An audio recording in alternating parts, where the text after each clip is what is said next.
నాకొక unique idea వచ్చింది. ఒక డీఐవై నెక్లెస్ చేద్దాం అనుకున్నాను. నెక్లెస్ చేయడం కొత్త కాదు. కానీ ఇది మాత్రం టోటల్లీ న్యూ ఎక్స్పెరిమెంట్. నేను ఎక్కడా చూడలేదు. నా బ్రెయిన్‌లో అలా ఏదో ఐడియా వచ్చింది. ట్రై చేస్తున్నాను అంతే. దీనికి కావాల్సింది బీడ్స్ అండ్ క్రాఫ్టింగ్ వైర్ ఉంటుంది కదా! ఈజీగా ఫ్లెక్సిబుల్‌గా బెండ్ అవుతూ ఉంటుంది. అవి తీసుకున్నాను. దాంతో ఇలా బీడ్ స్ట్రింగ్స్ చేసుకున్నాను. ఆ తర్వాత ఒక జంప్ రింగ్ తీసుకొని ఈ బీడ్ స్ట్రింగ్స్‌ని ఒక 10 ఎక్కిచ్చేసాను. అన్నీ ఎక్కించిన తర్వాత వాటిని క్లోజ్ చేసేసాను.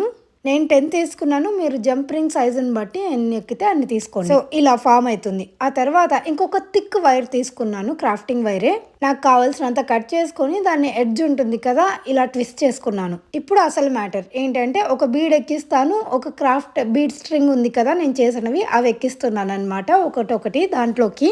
ఇలా అన్ని ఎక్కిచ్చేసుకొని ఆ తరువాత లాస్ట్‌కి మళ్ళీ దీన్ని ఈ ఎడ్జ్‌ని ట్విస్ట్ చేసి పెట్టుకుంటాను. ఇలా హాఫ్ మూన్ షేప్ ఫామ్ అవుతుంది.